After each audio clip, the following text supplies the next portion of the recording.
Plague लाग्छ भनेर भनेको छ। यो सबै एक्जाम्पल्सहरू हो है। जस्तै अब अर्को हेर त लास्टमा अदर्समा हेर त बाइटिङ, स्क्रैचिङहरू भयो हैन? यो सबै चाहिँ अब कुनै पनि इन्सेक्टले टोकेर हुने भयो नि त हैन? अर्कोसँग ट्रान्समिट भयो भने के अरे कत्रो हाइ गरेको यो मारेर निद लाग्यो? त्यतिकै पनि कम्युनिटी एकदम अल्छी लाग्ने सब्जेक्ट हो है। अरू फन्डामेन्टलहरू जस्तो रमाइलो हुँदैन पढ्नको लागि। यो टोकेर भयो, स्क्रैचको तारेर भुन्यो भने डिजिजहरू चाहिँ यसबाट चाहिँ यो यसरी चाहिँ ट्रान्समिट हुन्छ भनेर भनेको है यो चाहिँ। एक्जाम्पल हो। अनि अर्को भने चाहिँ एयरबोर्न ट्रान्समिसन। हामीले के ट्रान्समिसन पढिसक्यौँ? भेहिकल बर्न, भेक्टर बर्न र अब एयरबोर्न ट्रान्समिसन है। एयरबोर्न ट्रान्समिसन भनेको चाहिँ के हो त भन्दाखेरि चाहिँ कुनै पनि ड्रपलेट्सहरू जस्तै अब हामी स्निजिङ गर्छौँ, कफिङ गर्छौँ, अब हाँस्दा भयो या सास फेर्दा भयो होइन, हाम्रो सानो-सानो एयर पार्टिकल्सहरू चाहिँ हाम्रो मुखबाट, नाकबाट जतैबाट पनि निस्किन्छ नि त्यो एयर पार्टिकल्सहरू चाहिँ के हुन्छ त भन्दाखेरि चाहिँ लिक्विड ड्रपलेट्स हो क्या यो भनेको चाहिँ। हावामा गएर चाहिँ ब्याक्टेरिया, भाइरसहरू चाहिँ एउटा ठाउँबाट अर्कोतिर ट्रान्समिट गर्छ भनेको है एयरबोर्न ट्रान्समिसन भनेको चाहिँ। फोन आयो। It occurs it occurs when bacteria or viruses travel on dust particles or on small respiratory droplets that may be aerosolized. Aerosolized भनेको के हो त भन्दाखेरि तिमीलाई मैले मिनिङ पनि लेखेर त्यही लेखिदिएको छु पछि पनि सजिलो होस् भनेर। Liquid droplets in air. Aerosolize भनेको चाहिँ एउटा लिक्विड ड्रपलेट जुन चाहिँ एयरमा हुने लिक्विड ड्रपलेट्सलाई चाहिँ एयरोसोलाइज भनिन्छ है। when people sneeze, cough, laugh or exhale है, it transmit disease by 3 agent. 3टा एजेन्टको थ्रुबाट चाहिँ यसले चाहिँ डिजिज ट्रान्समिट गर्छ एयरबोर्न ट्रान्समिसनमा चाहिँ है। एयरबोर्न ट्रान्समिसन भनेको त बुझ्यो नि होइन? हामीले कफिङ गर्दा होस् या स्निजिङ गर्दाखेरि होस् होइन, जे गर्दाखेरि पनि हाम्रो लिक्विड फर्ममा एउटा ड्रपलेट्सहरू चाहिँ एयरमा गएको हुन्छ, त्यो एयरको थ्रुबाट चाहिँ अर्को कुनै पनि हस्टमा ट्रान्समिट हुन्छ भने चाहिँ एयरबोर्न डिजिज एयरबोर्न ट्रान्समिसन भनिन्छ। यसको चाहिँ 3टा एजेन्टहरू हुन्छ। ड्रपलेट न्युक्लियाई हुन्छ, इन्फेक्टेड डस्ट हुन्छ र एयर पोल्युसन हुन्छ है। ड्रपलेट न्युक्लियाईमा चाहिँ के हुन्छ त भन्दाखेरि द इन्फेक्टेड ड्रपलेट चाहिँ smaller than 5 mu in diameter coming out of the reservoir through the mouth or nose will be floating in the air है। फर एक्जाम्पल ट्युबरक्लोसिस भयो, मिजल्स भयो, इन्फ्लुएन्जा भयो, अरू एसेक्ट्रा धेरै डिजिजहरू हुन्छ। भन्न खोजेको चाहिँ के हो त भन्दाखेरि ड्रपलेट न्युक्लियाई भनेको चाहिँ एउटा इन्फेक्टेड ड्रपलेट्स हो होइन, जुन चाहिँ 5 म्यू इन डायमिटर त्यो भन्दा सानो हुन्छ, 5 म्यू भन्दा सानो हुन्छ, जुन चाहिँ एउटा रिजर्भियरबाट बाहिर निस्केको हुन्छ थ्रु माउथ माउथ भयो, नोज भयो होइन। अनि केमा हुन्छ त एयरमा हुन्छ है। ड्रपलेट न्युक्लियाई भनेको चाहिँ 5 म्यू भन्दा सानो हुन्छ। अनि जुन चाहिँ कहाँबाट मुखबाट, नाकबाट कुनै पनि रिजर्भियरबाट निक्लिन्छ र एयरमा फ्लोट हुन्छ भने चाहिँ त्यो भनेको चाहिँ ड्रपलेट न्युक्लियाई हो है। यो चाहिँ यसले चाहिँ के हुन्छ त भन्दाखेरि ट्युबरक्लोसिस, मिजल्स, इन्फ्लुएन्जाहरू हुने हुन्छ भनेको चाहिँ ड्रपलेट न्युक्लियाई भयो है।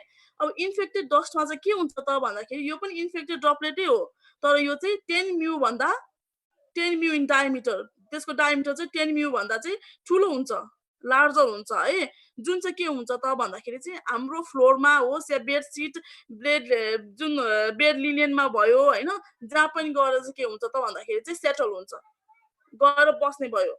त्यो चाहिँ 10 म्यू भन्दा ठुलो हुन्छ। जुन चाहिँ हाम्रो फ्लोरमा भयो, बेडसिटमा जुनै पनि एटमोस्फियर जुन पनि जतै पनि गएर चाहिँ स्प्लिट हुन्छ है, गएर बस्छ। किनभने चाहिँ कुनै पनि घरमा जहीँ पनि स्प्लिट भएर बस्न सक्छ भने चाहिँ त्यसलाई चाहिँ त्यो चाहिँ इन्फेक्टेड डस्ट हो है। यसले चाहिँ के हुन्छ त भन्दाखेरि चाहिँ एक्जाम्पल चाहिँ पल्मोनरी ट्युबरक्लोसिसहरू हुने भयो, स्टाफाइलोकोकस कोकल इन्फेक्सनहरू हुने हुन्छ है। इन्फेक्टेड डस्ट र ड्रपलेट न्युक्लियाई बुझ्यो नि होइन?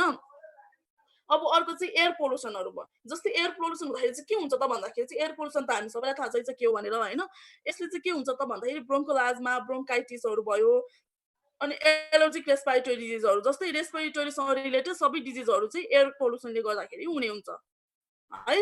एयर पोल्युसन भयो भने जस्तै सिओपिडी भनेको त प्रोन केस अफ के अरे यो त प्रोन केस अफ यो ब्रोन्काइटिस, ब्रोन्कल आजमाले गर्दाखेरि त सिओपिडी हुन्छ नि होइन पछि फर्दर है। यो भनेको सबै चाहिँ एयर पोल्युसनले गर्दाखेरि चाहिँ हुने भयो। यो पनि एयरबोर्न ट्रान्समिसनबाट हुन्छ है।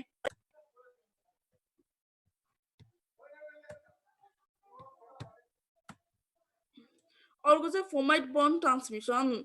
फोमाइट बर्न भनेको चाहिँ फोमाइट्स भनेको त अस्ति पनि थाहा छ नि होइन? पानी खानेकुराहरूबाट डुवरको लकहरूबाट सर्ने भयो, बेड लिनेनहरू जेबाट पनि जुन यसलाई चाहिँ फोमाइट्स भनिन्छ। फोमाइट चाहिँ केलाई भनिन्छ त भन्दाखेरि बेडसिट पनि हुने भयो, लुगाहरू पनि हुने भयो, ढोका, डुवरको त्यो लक हुन्छ नि समात्नेहरू भयो, ह्यान्डलहरूबाट जुन पनि त्यो चिजहरू सबैलाई चाहिँ हामी फोमाइट्स भन्छौँ। खानेकुरादेखिको लिएर पानी सबै फोमाइट्समा पर्छ है। यसमा चाहिँ fomites are inanimate articles or substances other than water or food contaminated by infectious agent है। इन्फेक्टियस एजेन्टहरूले चाहिँ कन्टामिनेट गरेको सबै चिजहरू एक्जाम्पल चाहिँ सोइल क्लोथेजहरू, सिरिन्ज, इन्स्ट्रुमेन्टहरू सबै पर्ने भयो है। यो चाहिँ फोमाइट बर्न ट्रान्समिसन हुन्छ। अनक्लिन ह्यान्ड्स एन्ड फिङ्गर भनेको त पिक्चरबाटै थाहा हुन्छ है, फोहोर हातहरूबाट पुवर पर्सनल हाइजिनहरू भयो भने चाहिँ डिजिज ट्रान्समिट हुने भयो। यो भयो अर्को भने चाहिँ अब ससेप्टेबल हस्ट भनेको छ। ससेप्टेबल हस्ट भनेको चाहिँ के हुन्छ त हामीले रिजर्भियर पढ्यौँ, मोड अफ ट्रान्समिसन पढ्यौँ, अर्को चाहिँ ससेप्टेबल हस्ट। अब हामीले रिजर्भियर भन्ने बित्तिकै हामी क्यारियर भयौँ होइन, केस र क्यारियर हुन्छ है। अब कुनै चिजको थ्रुबाट चाहिँ हामी मोड अफ ट्रान्समिसन हुँदै त्यो एउटा ससेप्टेबल हस्टमा जान्छौँ। ससेप्टेबल हस्ट भनेको चाहिँ जो चाहिँ एकदमै हेल्थ उसको हेल्थ एकदम पुवर हुन्छ, इम्युनो सप्रेस्ड हुन्छ होइन, इम्युनो डिफिसियन्सी भयो भने चाहिँ के हुन्छ त भन्दाखेरि कुनै पनि रोगहरूसँग लड्न नसक्ने हुन्छ है। त्यही भएर चाहिँ उनीहरू चाहिँ प्रोन टु डिजिज हुन्छ नि त होइन। त्यही भएर चाहिँ त्यस्तो केसलाई चाहिँ त्यो भनेको चाहिँ ससेप्टेबल होस्ट हो। त्यसमा चाहिँ इजिली पनि कुनै पनि डिजिजहरू चाहिँ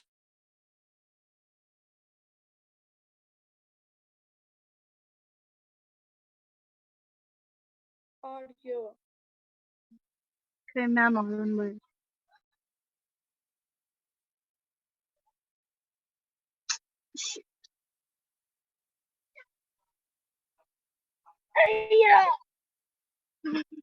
नेट गयो जस्तो छ। माथि पढौँ त ससेप्टेबल हस्ट भनेको चाहिँ क्यान बी एनी पर्सन होइन, the most vulnerable of whom are receiving health care or are immuno compromise हुने भयो or have invasive medical devices including lines devices and airways भनेको हुन्छ।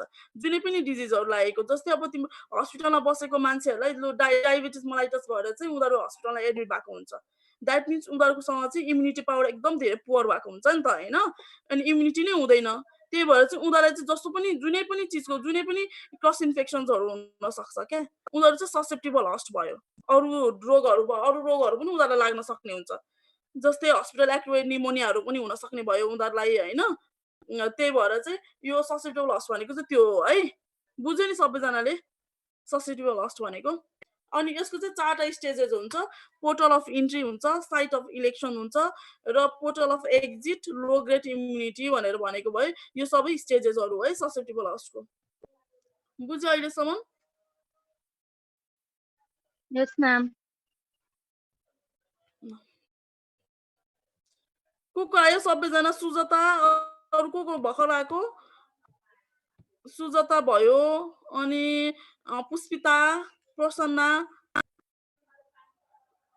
है। हामीले चाहिँ आज के पढ्यौँ भन्दाखेरि तिम्रो 3जनाको लागि है हामीले के पढ्यौँ भन्दाखेरि चाहिँ हिजो अस्ति हामीले भेक्टर बोर्न डिजिज पढिसकेको थियौँ, भेक्टर बोर्न डिजिजहरू पढिसकेको थियौँ।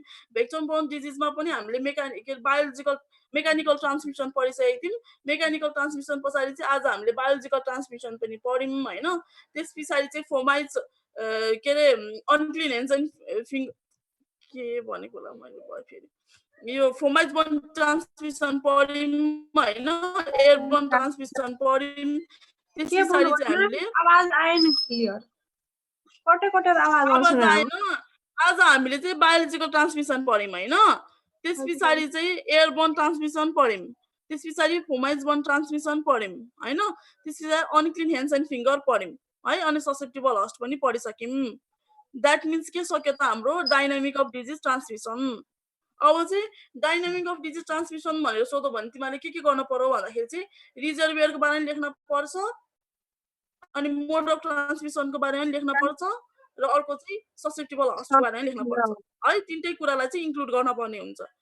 तर यदि मोड अफ ट्रान्समिसन मात्रै आएको छ भने चाहिँ what do you mean by mode of transmission, अनि मोड अफ ट्रान्समिसनमा के हुन्छ, डाइरेक्ट र इन्डाइरेक्ट ट्रान्समिसनको बारेमा लेख्न पर्ने हुन्छ है। इम्पोर्टेन्ट हो यो चाहिँ एक्जाममा।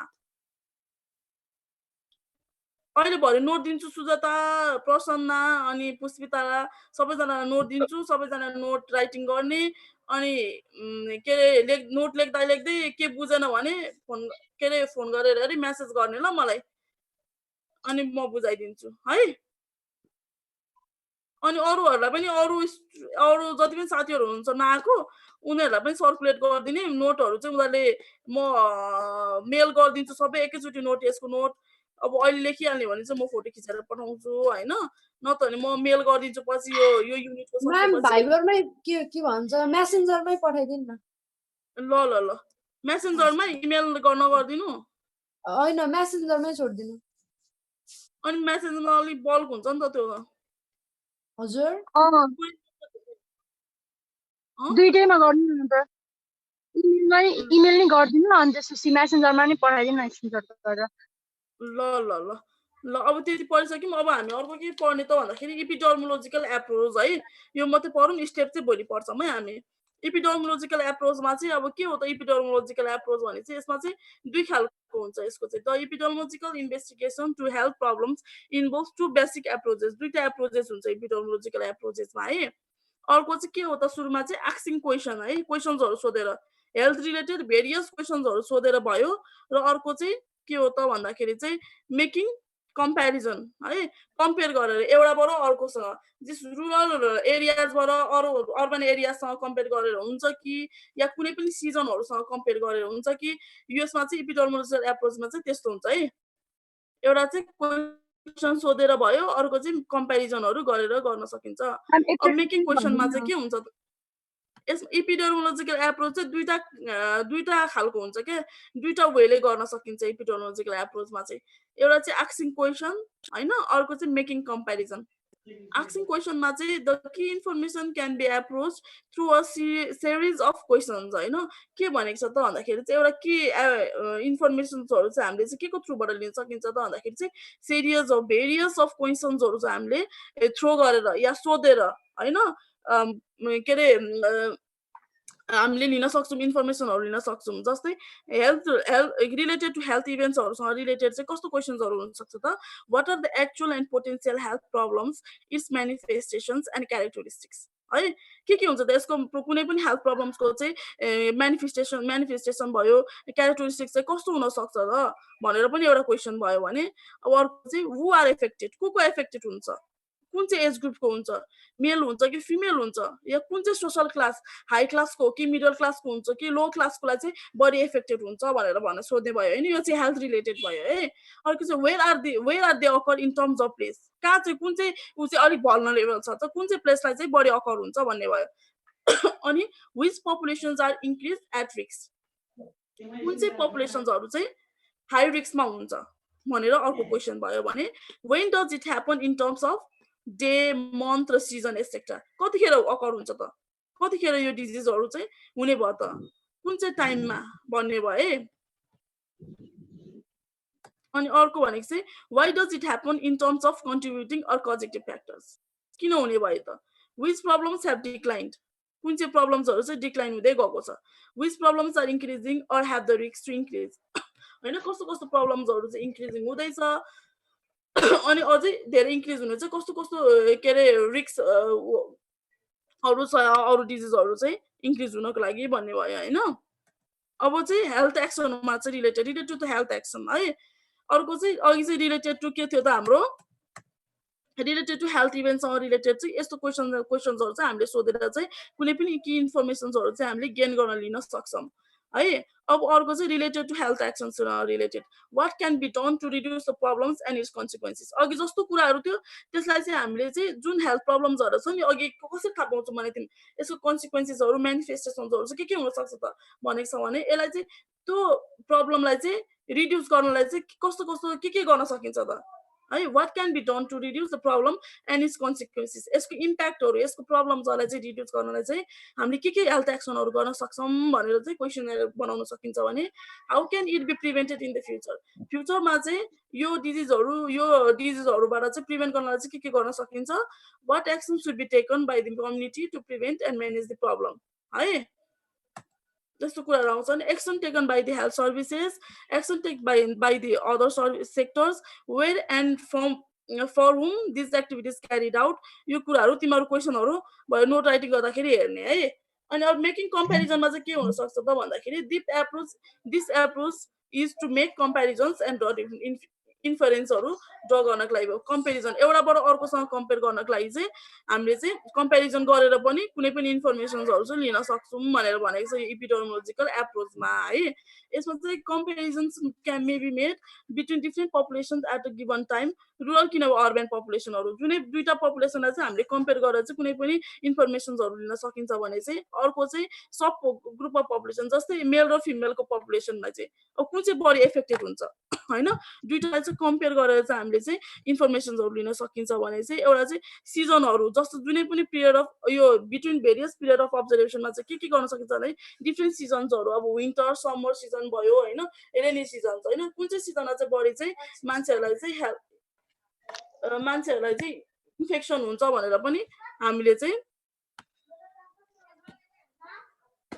इन्फर्मेसन लिन सक्छौँ बुझ्यो यतिसम्म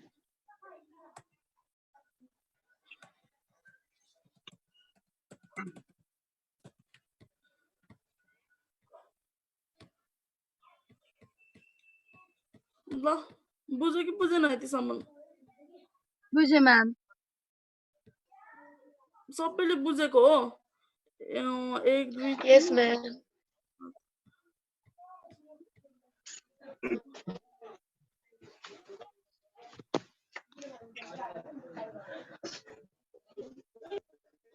को बुझौ पुनिका बुझ्यो आज यस म्याम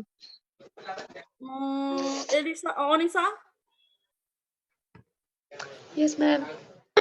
Yes, ma'am. रोमा कसी सबैले बुझ्यो बुझेन रोमाले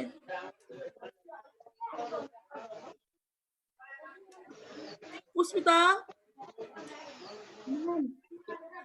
यस म्याम पुष्पिताले बुझ्यो बुझेँ म्याम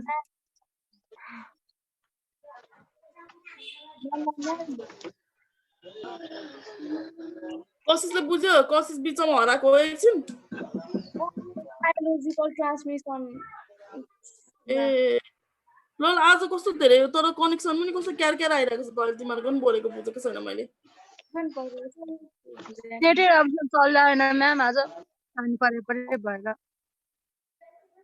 त्यही त अब हामी भोलि स्टेप पढ्छौँ त्यस पछाडि चाहिँ यो युनिट सिद्धिन्छ ल यो एप्रोचेसहरू पनि त्यस्तो धेरै इम्पोर्टेन्ट होइन तर आउने चाहिँ क्वेसनहरू एक दुईचोटि आएको हुन्छ है मैले पिसिएल पढ्दाखेरि मेरो बेलामा आएको थियो एपिडेमियोलोजिकल एप्रोच अहिले चाहिँ थाहा छैन मलाई एपिडेमियोलोजिकल एप्रोच पनि त्यस्तो इम्पोर्टेन्ट अरू जस्तो इम्पोर्टेन्ट छैन तर पढ्नु छुटाउनु बुझ्दाखेरि भयो नि त तिमीहरू क्वेसन त बनाउन सक्छौ नि त एपिडेमियोलोजिकल एप्रोच भन्ने बित्तिकै तिमीले दुईटा कुरा याद गर्ने क्वेसन सोधेर इन्फर्मेसन लिन सकिन्छ किनभने चाहिँ कम्पेरिजन गरेर कम्पेरिजन भन्ने बित्तिकै अर्बनदेखि रुरलको कम्पेरिजन आफूले लेखिदिने भइहाल्यो लेख्न सकिहाल्छौ कुनै पनि सिजनहरूसँग कम्पेयर गर्ने भयो र अब कुनै सब ग्रुपहरू सब पपुलेसन भन्ने बित्तिकै मेल र फिमेललाई कम्पेरिजन गरेर चाहिँ कुनै पनि इन्फर्मेसनहरू चाहिँ लिन सकिन्छ होइन अनि अर्को चाहिँ क्वेसनहरू सोध्ने हेल्थ रिलेटेड क्वेसनहरू सोध्ने भयो हेल्थ रिलेटेड क्वेसनहरूको पनि साइड इफेक्ट कस्तो हुन्छ कस्तो कन्सिक्वेन्सेसहरू कसरी गर्ने हेल्थ रिलेटेड क्वेसनहरू गर्न सक्छौ अर्को भनेको चाहिँ के गर्न सक्छौ त भन्दाखेरि चाहिँ कस्तो हेल्थ एक्सनहरू गर्न सकिन्छ ल्या भर्खर पो आयो त नम्रता त हेल्थ एक्सनहरू के गर्न सकिन्छ होइन प्रब्लम्स कुनै पनि इम्प्याक्टहरू रिड्युस गर्नलाई चाहिँ हेल्थ एक्सन के गर्न सकिन्छ भन्ने क्वेसन्सहरू आफैले बनाएर चाहिँ क्वेसन बनाउनै पर्छ है त्यसमा चाहिँ आस्किङ क्वेसनमा चाहिँ क्वेसनै बनाउनु पर्छ क्वेसन मार्कवाला नै हुनुपर्छ है त्यो दुईटा भयो एपिडेमियोलोजिकल एप्रोच है सजिलो छ क्या यिनीहरू सजिलो चाहिँ तर अरू सब्जेक्टहरू पढ्नु जस्तो चाहिँ रमाइलो चाहिँ हुँदैन सुन्न पनि रमाइलो हुँदैन पढाउनु पनि रमाइलो हुँदैन है कम्युनिटी चाहिँ अरू तर अब अहिले झन् सबै रिमेनिङ च्याप्टर्सहरू जति पनि छ नि सबै मोनोटोनस वाला च्याप्टरहरू छ तिमीहरू हाँस्छौ तर एकदम अल्छी लाग्ने च्याप्टरहरू छ हाई गर्दै पढ्ने हाई गर्दै पढाउनु पर्ने स्थिति हुन्छ है तर तिमीहरूले बुझ्न पर्यो एक्जाममा लेख्न सक्ने चाहिँ हुन पर्यो अहिले पढेको कुरा तिमीहरूले अहिले नै माइन्ड मेकअप गरेनौ भने पछिलाई चाहिँ गाह्रो हुन्छ किनभने कतिखेर एक्जाम हुन्छ कहिले के हुन्छ भन्ने कुरा अहिलेको कन्डिसन अनुसार थाहा नै छैन है त्यो भएर चाहिँ तिमीहरू अहिले भनेको त तिमीलाई त एकदमै धेरै टाइम पाएको छौ तिमीले सेल्फ स्टडी गर्नको लागि ल अब अर्को भनेको चाहिँ मोड अफ ट्रान्समिसन सबैले बुझेको छ कस्तो के बुझेको छैन मोड अफ ट्रान्समिसनमा बुझेछ म्याम कुन चाहिँ बुझेको छैन बुझा बुझेको छैन भने भन्नु ल अनि अर्को भनेको रिजर्भियर पनि बुझेको छ होला है त्यसमा त हामीले धेरै टाइम दिएको छौँ ल अब यो अहिलेसम्मको भइहाल्यो कतिजना आयो 9 जना आयो नि 9 जना होइन 8 जना मात्रै आयो नि एकजनाले स्क्रिनसट ल्याउन ल मैले लिदिसकेँ म्याम लिदिसक्यो मैले लिदिसकेँ मेरो लागि गराएको जस्तो मलाई फिल नगराउन नानी हो